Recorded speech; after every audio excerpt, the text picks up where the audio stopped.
The train cut through the dark European night like a silver bullet, its rhythmic clatter a lullaby for some, a warning for others.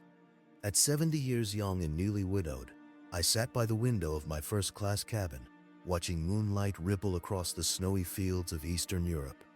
This journey was meant to be a celebration, a long-promised adventure my late wife had always dreamed of. But as the hours wore on, I sensed something unsettling in the air. I wasn't traveling alone. A charming couple, Olivia and Mark, had joined me at dinner the first evening. They laughed easily, told wild stories of luxury travel, and reminded me of the joy of companionship. After months of grief, I welcomed their company. But last night, something precious disappeared, a gold pendant belonging to my wife, the only thing I never left behind. I searched my cabin 3 times over, every corner and pocket, my heart pounding harder each time. Nothing. I'd had it on when I stepped into the dining car. By dessert, it was gone. And now, every polite smile from Olivia and Mark felt like a mask hiding malice. Tonight, I made a decision. No more waiting, no more hoping it was a mistake. I'd lived long enough to know betrayal when it stared me in the face, and I wasn't about to let anyone take the last piece of my wife from me. I rose, leaning on my cane, and moved quietly through the sleeping train. The corridor creaked under my weight, shadows stretching like long fingers along the walls. I reached Olivia and Mark's cabin. Their whispers leaked under the door, muffled but hurried. I steadied my breath, ears straining.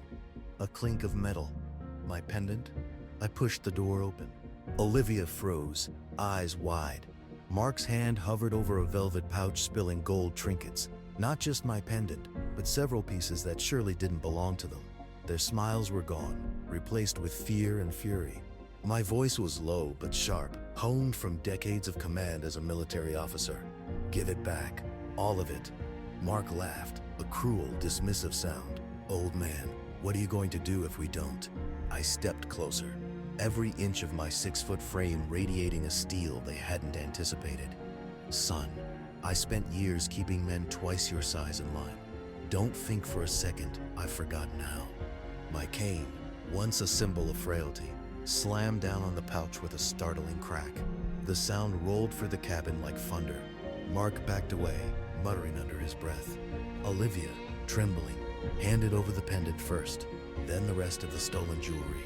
I gathered it all, my hands steady now, my pulse slowing as the weight of my wife's necklace settled in my palm again. I didn't yell, didn't make a scene. Instead, I left their cabin, locked the door from outside, an old Navy trick, and went straight to the conductor. By the time the train pulled into Budapest, the police were waiting. Olivia and Mark's grins had long since faded into panic.